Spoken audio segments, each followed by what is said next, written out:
Welcome to What the Health? The podcast where anything health is fair game. There's a lot of garbage advice and misinformation out there that can leave you feeling stumped and stuck. Together, let's sift through the sea of BS and find the best ways to get healthy and stay healthy. Join the team as we tackle the trends and bust the myths about health and wellness. Here are your hosts, Dr. Dan Turo, Angela Turo, and Dr. Riley Brown.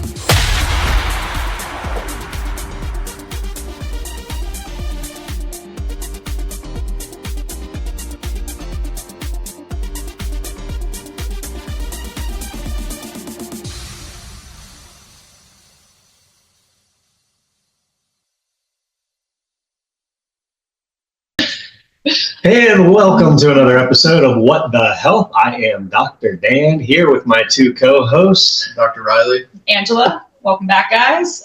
As you know, we're here for informational purposes only, in no way offering individualized medical advice. Always talk to your trusted healthcare provider before making choices for you. I'm wondering, now that we're doing these on video, if we can just put like a slide that says that instead of me saying it every time. Absolutely. We're newly into our video recording podcast. So episode 2 on the video. hopefully you guys are enjoying them. They only have one. That's well. Small sample I'm size. sure it was great. Sure it was. Anyway, today we're talking about sciatica. What's that pain in the ass? I like that. Yeah. I was gonna say, speaking of pain in me.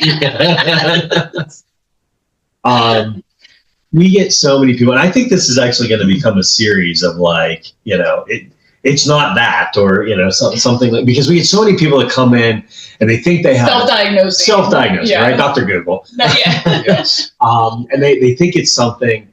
They think it's one thing, and it really has nothing to do. Or again, when you go into chiropractic or medical school, you do something called differential diagnosis, right? So it's like you basically, when a patient comes into your office, especially a new patient, they come into your office. They're coming in with a list of symptoms, that are going on. You're trying to come up with a list. It's called your working diagnosis, where you're coming up with a list of what could the condition be. Yeah. And so many people think that if they have a pain in their butt, automatically, it's sciatica. Yeah. Okay. And the truth that's, if the pain is only in your butt, and it's not going down your leg past the knee, I should say, it's not sciatica. Now, I think we should backtrack and really talk about the anatomy of where did that word come from? So what is, what sciatica? Where did that word even come from? It comes from the nerve, right? Sciatic nerve, yeah. Essentially, sciatic nerves, not to get too deep, but, you have 5 bones in the low back. The lumbar spine, L1 through L5. And so there's nerves that come out of those. They create one big nerve, both sides, bilateral, both sides, creates a sciatic nerve. And that runs all the way down, branches out into a bunch of other different nerves. But essentially, that is, the main big nerve. The big nerve down the legs. And so when you get pain down the legs or into the butt, a lot of people want to resort to just saying it's sciatic nerve. Yeah. And, and again, so it really is, when you're talking about that nerve, it can also be that sciatic nerve can be pinched in several different areas too, right? So because of all the areas it runs through. Yeah, so it can be pinched from any one of the 5 branches coming out of the spinal canal or the tailbone at the sacrum level. It can be pinched at the musculature, especially with piriformis syndrome, because it literally travels through that piriformis muscle. And so again, Dr. Google, you can go on and search some of these terms. If you just want to look up an image, you can type in sciatic nerve path or sciatic nerve and low back muscle, so you can kind of see where it traces down. But again, it can be pinched there. It can be pinched in the back of the hamstring, the back of your thighs. So again, sitting a lot. Sometimes people think they have sciatica, but really what it comes down to is they're just compressing the muscles in the back of their legs. So if you're not truly getting, pain or tingling or numbness down in like the lower part of the leg, then, and you're just getting it like in the side of the thigh or the back of the hamstring, or, more just kind of in the butt, it's not necessarily to the point where the sciatic nerve is being compressed. It's much more likely that it's muscular, trigger point, or, muscular weakness. Could be a mild, tear, a strain of a specific muscle group. So that's important to know and understand, because, what were you going to say? There's just, I think it's important for you to understand it, because we have people come in all the time like, my sciatic's flaring up. And when I hear somebody come in my head, I automatically go say, okay, they've been checked out. Like, they've been evaluated. They, have been diagnosed with sciatica. But then you have to realize, like, you can't trust that they have been diagnosed. That's just kind of in their head. Somebody they know had it. And so they're like, oh, I have it too. So you really got to make sure, like, they kind of understand coming in. If you say this to a healthcare professional that might not, look as in depth, they might treat you like it's sciatic, and that could very well not help you at all. Yeah. Yeah. Well, and then again, you go down to going back to like the working, analysis, diagnosis. What's the problem? Like, you could have pain in your calf because you turned your ankle years ago, and you have like this chronic lock in your foot or your ankle, and that's causing tightness going up the back of the leg, all the way up to the side of the leg. You could have your knee joint could be subluxated, misaligned, restricted. You could have a mild sprain in the meniscus, and that could be leading to pain down in the calf, down in your leg. You could have a disc herniation that's causing shooting pain. A disc herniation pushing on one of the branches of the sciatic nerve would be a type of sciatica. Because, been there. We don't need that that saga of the story. That was a rough time for Angela, but it's led her to a lot to what you've experienced now, right? Because a lot of what you went through was incorrect, right? Because there was an incorrect analysis done, and you weren't being treated appropriately, and so you just had this chronic pain, and no one was listening to what you were saying. And finally, you got an MRI. How many months after you were struggling? Well, I can't even remember. I mean, that was so long. That was back in high school, but that was kind of opposite. I wasn't having the pain all the way down my leg. Yeah. So the health professional, they're like, oh, well, then it's not a disc herniation because it's not going down your leg. I was having very, very localized low back pain to the point I couldn't tie my own shoes. Like and I'm 17. Like, this is not like And it was probably like 2 or 3 months of that. They got an MRI, and they're like, oh, look, you have a disc herniation. But then again, because I was young and otherwise healthy, they're like, well, it'll just go away on its own. So basically 6 years of me dealing with, and then again, as I went through college and dealt with it because I was active enough, and then graduated college, got my first desk job. Now I'm sitting all day.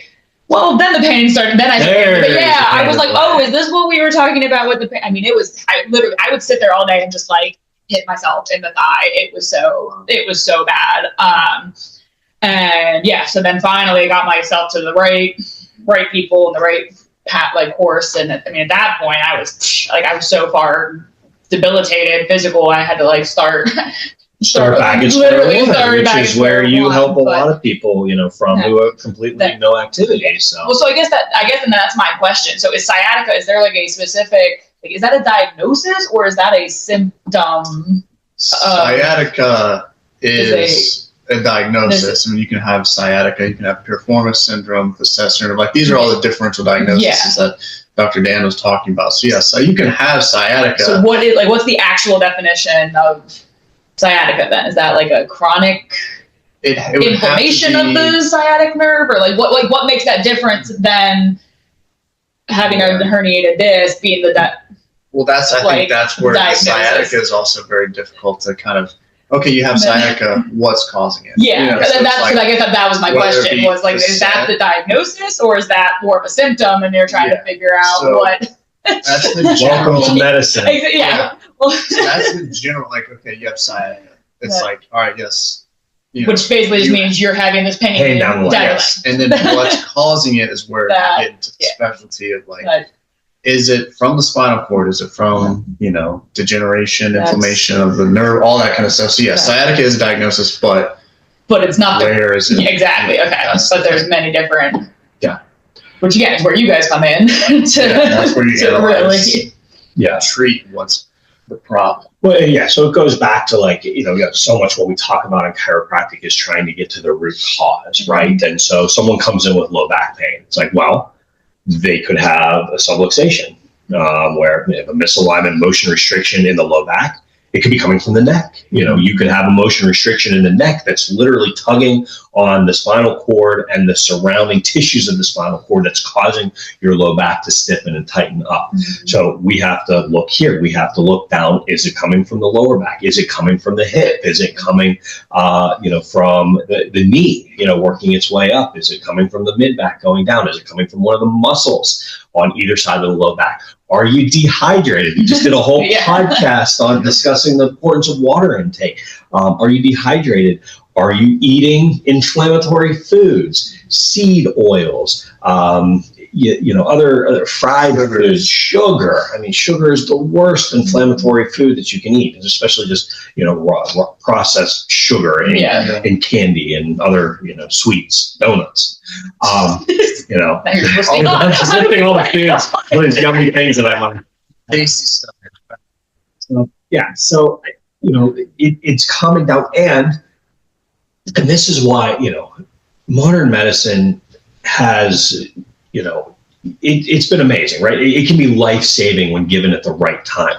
But the problem is when you go in and you don't fit a specific checkbox, or you're a practitioner that's kind of, beholden to the insurance company, that it's like, well, if you're not asking these questions and you're not doing this for these patients, well, that you're not going to get reimbursed appropriately. So a lot of times, practitioners are forced to try and put a patient into a specific diagnosis checkbox like sciatica, without then diving further down into, drilling down into what is actually causing that. You go in, you have headaches, okay? You go into a neurologist and you have chronic headaches. It's like, well, try this medication. It's like, okay, well, you don't have that headache because you have a medication deficiency. So let's try and figure out where is what is the underlying cause. And again, I don't even blame medical doctors for this, anymore. They're beholden to the system that we've created. We've got this major medical disease management system, that the pharmaceutical industry has created. And, and again, it's like, okay, well, you have a headache. So here, try this medication. Oh, that didn't work. Okay, well, let's take that away. Let's try this. Or let's try this and this. Let's do injections. And so you just go down the list until they find, what they hope to be is the best solution. And the solution is, does the symptom go away? Right? Yeah. And a lot of times we know that just because the symptom went away doesn't mean the original cause went away. Like you could have pain shooting down your leg from sciatica. You could get an injection and numb that nerve, and now your leg pain is gone. But you didn't allow the body to heal and recover from the original injury, or wherever the compression is, because maybe they do have chronic piriformis syndrome, and that's again a very tight, a muscle that attaches from your tailbone over to your hip, and it allows your leg bone to rotate, and it's more a stabilizer muscle to kind of hold your hip steady into its socket. And if that muscle gets really tight, and it usually gets tight from chronic weakness in your butt muscles, because we're sitting on it, and our butt muscles, the big muscle groups that are supposed to be moving the joints, they're weak. So now the piriformis has to start activating and recruit more. So now that muscle gets tight and pinches on the sciatic nerve. It literally narrows that space, starts grabbing on the sciatic nerve. Now that, is causing the pain down the leg. But, you go in and, you have a mild disc herniation. A lot of people have completely asymptomatic disc herniations, but if you see it on an MRI, see, this is the opposite of your story. Yeah. Because you had a disc herniation that was in fact causing pain. Yeah. But there's probably a lot more in the category of they have a disc herniation that is not causing their problem. It's just there. It's an incidental finding. And so now they want to go in and do an injection in that lower back in one of the branches that's exiting, but it's above where the problem actually is. So, all right, I'll get off my soapbox now. But anyway, that did answer my question. Yes, So It yes, did. it did. Okay, good. Yeah. I mean, Dr. Riley answered it much more succinctly, but yeah. So yes, it's a diagnosis, but again, the medical world basically just stops at that. Like that's your diagnosis. Yes. They're going to give you probably, I'm guessing, medication or an injection, and hope for the best. Yeah, or physical therapy. So sometimes, again, a good primary care will say, hey, go try this physical therapist. But then they leave the assessment to the physical therapist, which is not a bad thing. You've got really good PTs out there that know how to assess it and try and narrow down where the sciatica is coming from. So that's where, specialties come into play. And that's very important, when you're working with someone who can really help narrow down and get to the root cause of what is going on. But sometimes, many times, I would argue, you're seeing multiple factors, right? They're dehydrated. They are tight in the musculature. Sit too much. Yeah, they sit too much. Weak core. So it's like, that's where it's good to have a specialty, but then it's also good to have someone who's looking at the whole person, because so many times, if you have someone who's focused on that specialty, and again, we run into that too sometimes, because again, you've got someone who's coming in with so many different issues. You're trying to focus on one or two of the, their primary concerns, but you start working with them and, maybe getting their spine adjusted and moving better. They're stretching more, they're drinking more water. And it's like now all of a sudden, they still have this like chronic low back issue, but oh, by the way, my headaches of 20 years have improved and are almost completely gone. Oh, by the way, I'm sleeping much better. I'm digesting my food. My bowels are much more regular. Like all of these other functional things are improving, but you haven't necessarily gotten to the bottom, or the body hasn't had enough time to recover from that, chronic tightness in that lower back. So I guess since my question for you, since you've seen a lot more than I have, I guess this is a pretty broad question too. Low back surgeries in relation to sciatic-like pain. What is your experience with that? Because I know, they teach us in school, like a lot of low back surgeries are, I don't know. I don't want to say irrelevant, but don't typically fix the problem. Yeah. So there's several research studies, and I haven't done enough look into it. But when I was going into school over a decade ago, there was research showing what was called failed back surgery syndrome, and it's literally a diagnosis, right? I'm sure you've looked that up a little bit, but when you out of that one study, 50% of the people who got the surgery, and I forget what surgery they studied, it was probably some sort of fusion or some sort of rods or laminectomy, or they might have had a couple different types of surgery and just lumped it all into one. But like low back surgery, 50% of people were the same or worse after their surgery. And this is diagnosed, and again, surgeons know this too, but where I have seen, and again, because I am not so, I'm not so cruel to say that you should never have, surgery, where I actually, just this past year, in fact, I got a wonderful thank you note from a family member of mine, who back in May of last year, she was having significant shooting pain down her leg, to the point, and again, very active individual, and to the point where, as I was talking to her and consulting with her, she doesn't live near me, otherwise I would have told her to come in first, but, as she was, giving me this information, I'm like, what, this really does sound like a pretty significant disc herniation that's pushing on one nerve root that is going down your leg.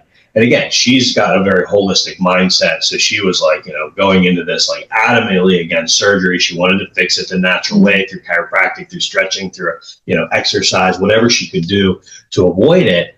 And I was the one who actually said, you know what, get the MRI, see what this is. There's a specific type of surgery called a microdiscectomy. And again, I am not a surgeon, but where I have seen working with other professionals, one of the best, most successful surgeries is if you are having that active pain shooting down the leg where it kind of sprang up out of nowhere, and that disc is pushing on the nerve. They can go in with lasers now and surgically scrape away the portion of the disc, right? There's a jelly portion inside the disc, and then a very fibrous outer cartilage, hard cartilage outer layer of the disc. And so when that inside jelly portion pushes out because the outside has gotten weak enough that it actually squeezes out, kind of like a jelly donut if you squeeze it and it shoots out. But if that portion is pushing on a nerve root, like the sciatic nerve, one of the branches of the sciatic nerve, typically it happens around L4 or L5, and that's shooting pain down the leg. When you go in as a surgeon and they can scrape away with a laser and not do anything else to the structure of the bones, where they start fusing and putting rods and screws and stuff in, but they can go in and scrape that away. That patient can wake up in night and day difference in terms of their pain level. And again, that's life-changing. When you are so debilitated, especially when you're an active person and you are so debilitated, you're going from, lots of half hour to an hour of active workout, whether it's cycling or, racquetball, pickleball is the big one now. But when you're going through all of that and then all of a sudden you can't do anything, you are laid up on the couch or in a chair, you can't get out of bed, going through that specific type of microdiscectomy surgery is life-changing.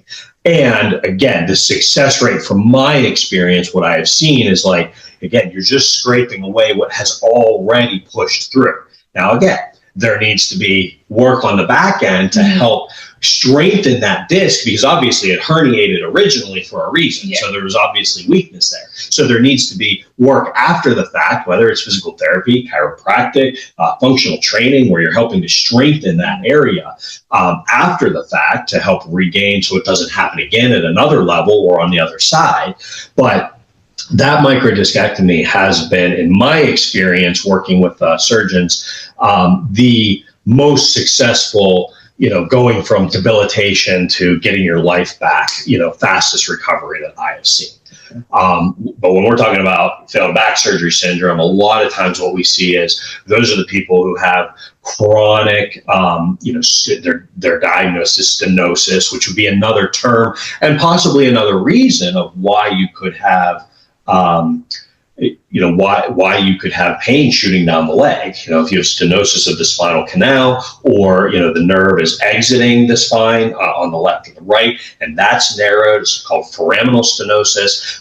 That can be causing pain shooting down the leg. That's where a lot of times they want to go and remove a portion of the back of the spine. And then because they're removing a portion of the back of the spine, then they want to fuse it with a couple screws to fuse 1, 2, 3 segments in a row.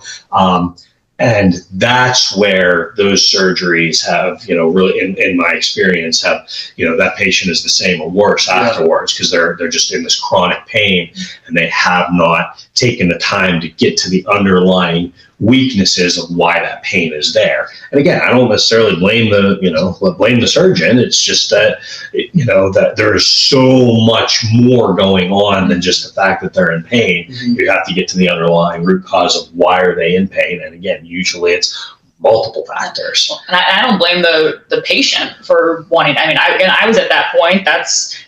Doctor. Yeah, I mean, I was 22 and I was literally trying to get an appointment with a surgeon. I'm like, somebody do something to make that, because I can't live like this. Sure. And luckily that person I talked to, they referred me to a pain management and was able to go other routes. But it's, again, I don't know if it was just because of the age that I wasn't put through these resources originally. My PCP at the time was terrible. That was also part of the issue, but it's just, I've been to that point where it's like, okay, I can't, I couldn't walk a mile. I mean, I literally couldn't do anything. Yeah. And it was, that reminds me of one of our patients that recently started with us. He called the office and was like, hey, can you help anything with, he was having that shooting pain down the leg.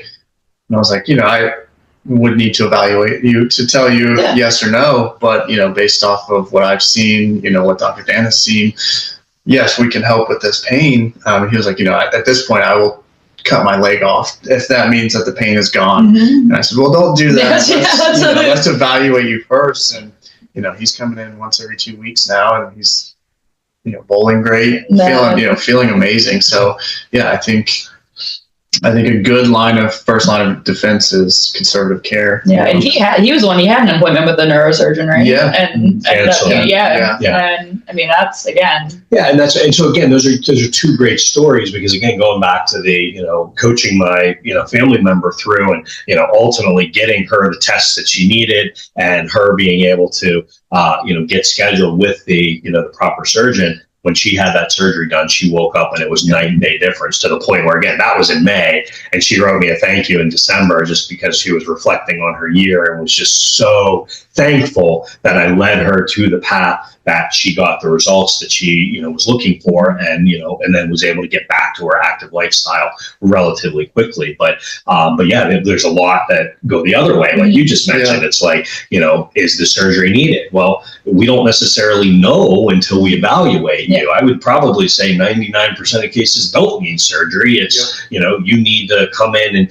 you need to get some conservative care, like chiropractic. You need to get some good, very specific adjustments. We have the technology to be able to analyze how the spine is moving. So is there an issue coming from the spine? Is it coming from the SI joint? Is it coming from the hip? We can look at all that, evaluate it. And then again, there are some people that don't respond to conservative care. And then maybe you need to, up, that level of, okay, good, let's go, up to the next specialty, or try a different avenue of chiropractic care.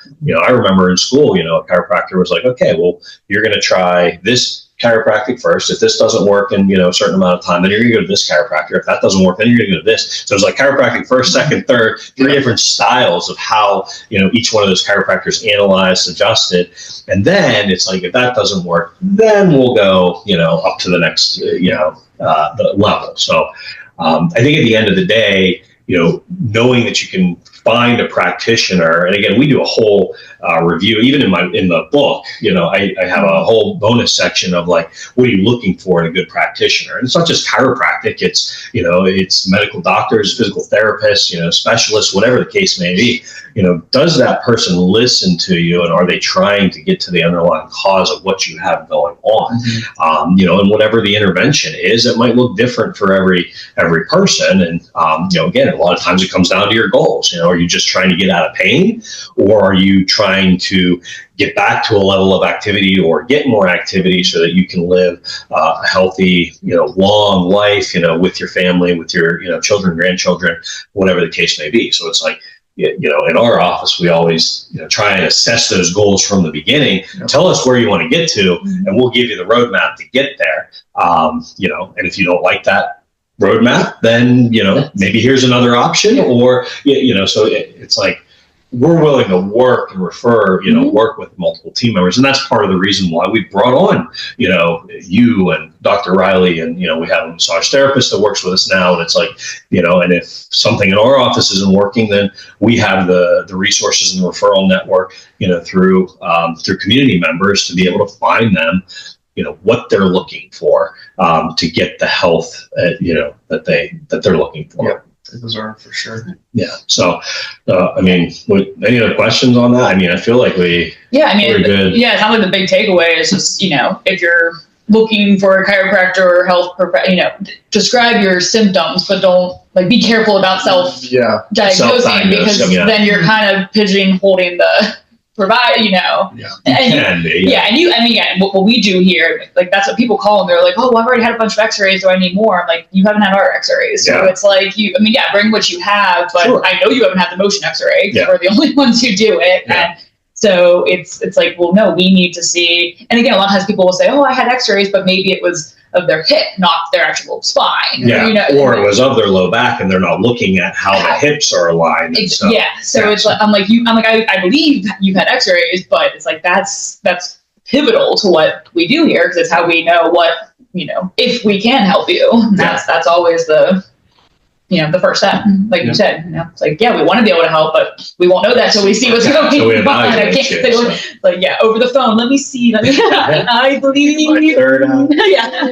Like, that'd be great. That would help our screening process a lot. But so at the end of the day, if you think you have sciatica, we help with that. Or if you are not in our area, we can help you find someone who does, help with that. And certainly we do a lot of stuff over the phone though too, with giving specific stretches and exercise recommendations. So a whole bunch on our website too. We have endless resources. Yeah, lots of resources. So if you're having a pain in the ass, and it's not your significant other or team member,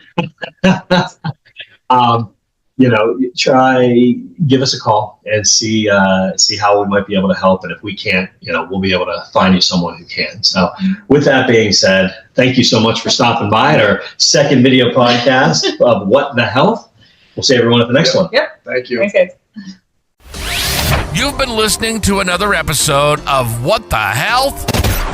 The podcast where anything health is fair game, with your hosts, Dr. Dan, Angela, and Dr. Riley. Brought to you by Turo Family Chiropractic. If you'd like to learn more about some of the resources mentioned on this show, or you have questions about something that was discussed, please reach out through our website at www.turofamilychiropractic.com. Remember to like and subscribe to What the Health Podcast to catch all the latest episodes and replay your favorites. Thank you for listening, and remember, we're always here to help when you find yourself saying, "What the hell?"